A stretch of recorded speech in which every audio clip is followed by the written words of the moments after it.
কন্নিচুয়া মেনাসাং।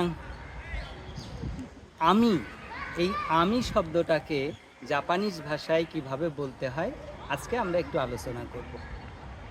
আমি শব্দটার যদি একটু ফর্মালি বলি তাহলে ওয়াতাকুশি বলতে হবে। ওয়াতাকুশি, ওয়াতাশি আরেকটু লেস ফর্মাল, যেটাকে বলি পোলাইট ফর্ম ওয়াতাশি। আরেকটু লেস ফর্মাল যদি বলি তাহলে এই লেস পোলাইট যদি একটু করতে হয় তাহলে আতাশি। তাহলে ওয়াতাকুশি, ওয়াতাশি, আতাশি।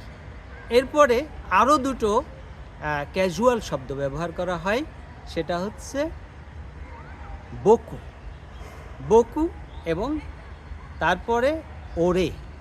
এছাড়াও আরও দুটো ভেরি ক্যাজুয়াল, সেটা হচ্ছে জিবুন এবং উচি।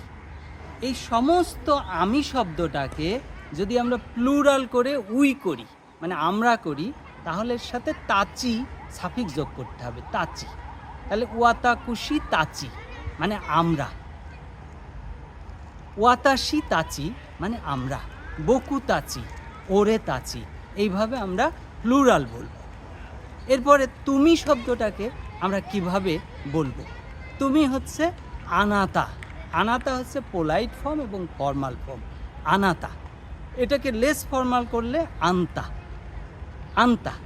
এরপরে ক্যাজুয়াল ফর্ম কিমি, তারপরে ওমায়ে আরেকটা ফর্ম ওমায়ে। এই সবগুলোকে যদি আমরা একটু প্লুরাল করি তাহলে প্লুরাল হবে আনাতা তাচি, কিমি তাচি, ওরে তাচি। সে কিভাবে বলবো আমরা? সে, সে হচ্ছে কারে, প্লুরাল হবে কারেরা।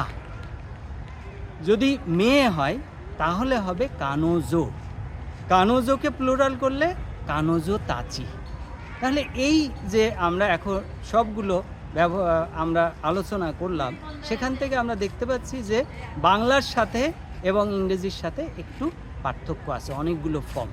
এখন আমি একজন স্টুডেন্ট, তাহলে কিভাবে বলবো? ওয়াতাশি ওয়া গাকসে দেস। আপনি বা তুমি একজন টিচার, তাহলে আনাতা ওয়া সেন্সে দেস।